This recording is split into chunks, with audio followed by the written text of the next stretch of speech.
Tentu saja berbeda dengan kegiatan Car Free Day di hari-hari sebelum pandemi. Pada saat ini cukup ketat ya, jadi kalau kita mau masuk ke dalam area Car Free Day di Jalan Kembang Jepun ini, wajib meregistrasi atau men-scan aplikasi Peduli Lindungi dahulu.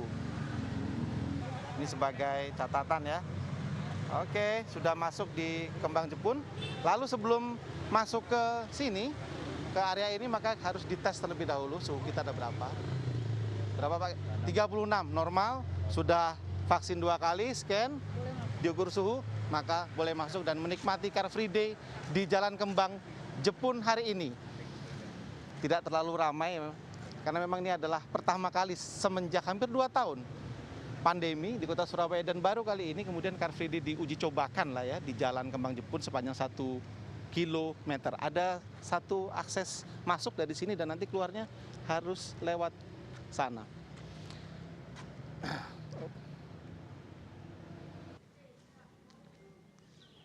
Karena hanya ada satu akses masuk dan satu akses keluar, di sana keluar, di sana masuk, maka ruas-ruas jalan yang lain seperti ini yang mengarah ke Jalan Kembang Jepun ditutup dan juga dijaga oleh bapak-bapak polisi, bapak Dishub, dan juga bapak dari Linmas ini. Siapa saja yang kemudian mencoba untuk masuk, menerobos di luar pintu masuk ke Car Free Day Kembang Jepun ini pasti akan ditolak dan diarahkan untuk memutar ke pintu masuk yang ada di sana untuk dilakukan pemeriksaan apakah dia berhak untuk menjadi pengunjung Car Free Day di Jalan Kembang Jepun ini atau tidak. Karena kita Car Free Day ya, itu Car Free Day, sehingga oleh karena itu ada pembatasan yang masuk di lokasi ini betul-betul sudah vaksin ya 2 kali ya, paling tidak itulah, sehingga dijamin kesehatannya seperti ini.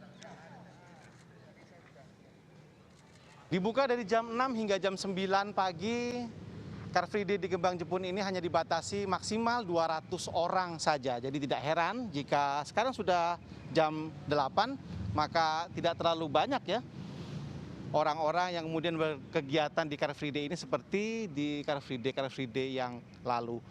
Tapi tentu saja masih ada beberapa warga kota Surabaya yang kemudian mengetahui adanya CFD di Kembang Jepun ini dan sengaja mampir ke sini. Misalnya adalah para kelompok-kelompok pesepeda, misalnya yang melintasi jalan lurus sepanjang 1 kilometer ini. Dan mereka cukup senang ya bahwa Car Free Day dibuka lagi di kota Surabaya. Kita mau gowes, ada namanya Car Free Day yang dibuka itu antara Bungkul sama sini, ternyata Bungkul enggak ke sini.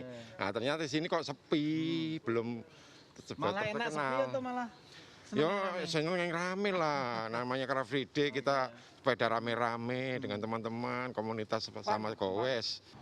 Nah, rencananya minggu depan dan minggu-minggu setelahnya, jika Surabaya masih berada dalam level 1, maka beberapa tempat selain Kembang Jepun ini juga akan dibuka untuk CFD.